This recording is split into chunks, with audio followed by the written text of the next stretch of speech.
Good morning mga ka-asenso. Ngayon po ay ika 7 days na po ng ating mga piglets. At ito po kanilang mama, yan ay naglalaro, mama pig. 7 days na po sila ngayon. At lalagyan na po natin sila ng kaunting feeds. Ang aming gamit po na booster feeds ay Early Win Immuno Booster po ng Pigrulac.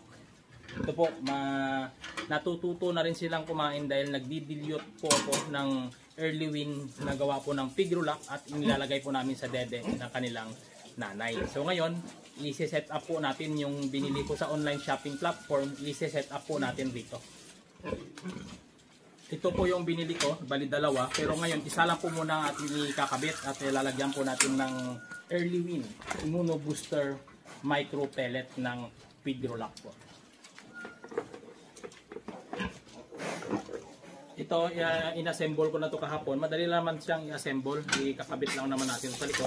Pero ngayon, dahil nga tayo si Mama Pig, naglalaro ng tubig, mapasa yung anak mo. Dahil ngayon, ikakabit po natin, alisin lang po natin ito para magkaroon po ng lock ito. Yung isa doon nilalaruan ng mga piglets. Alisin lang po natin ang kulay blue na ito, or plastic na ito. At ito naman po ang ilalagay natin sa loob at ito po sa labas para ma-lock po sila. Ilalagay lang natin dito. Ayan, dito po natin ilalagay. Napakadali lang po nito i-set up. Ito po pang mumurahin lang po muna itong binili natin dahil mga piglets lang naman po ito.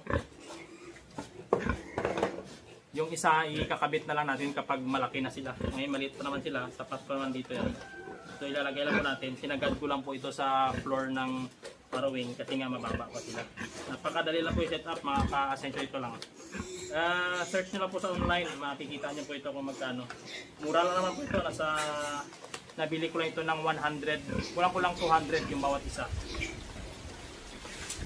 Dahil lang dalawa, nabayaran ko lang po ito ng 392, kasama na po yung shipping niya.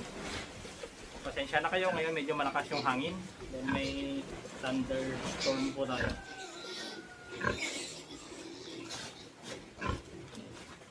Ito po, na-set up na natin.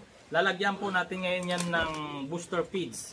Walang iba po. Ito po, Early Win ng Pigrulac po. Ito po ay Immuno Booster, micro pellet na gawa po ng Pigrulac. Ayan po. Tsaka sa inahin po, ayan, Mama Pig. Lagyan lang natin ng kaunti muna dahil hindi pa naman sila ganito katas kumain dahil 7 days pa lang naman sila. So kakaunti lang ilagay natin. Ayan. Pupulot-pulutin lang po nila ito hanggang sa maubos nila. Observe lang po natin. Tapos nito ngayon isarado natin. Sobrang bango po. Talagang mapapaakit ang mga biit na kumain ito dahil amoy gatas. Ayan, mayroon na pong lumalapit. Inaamoy-amoy nila dahil amoy gatas po ang Early Win na gawa po ng Pigrulac. Panalo po. Ang gaganda ng mga biik, lalo na po yung isa doon, ang bibilog ng kanilang katawan.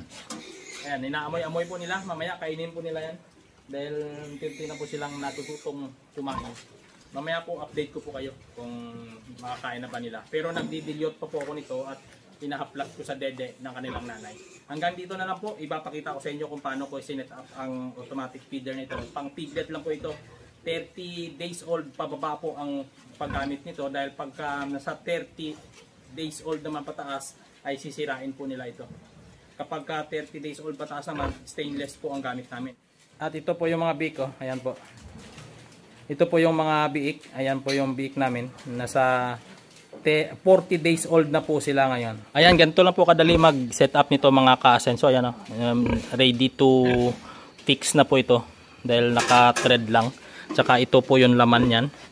Hindi ko naman nilagyan na marami, kaunti ko lang nilagay dahil nga aamoy-amoyin lang naman ng mga piglets yan. Dahil nasa 7 days old pa lang sila, talagang naka-dependent pa rin sila sa gatas ng kanilang nanay.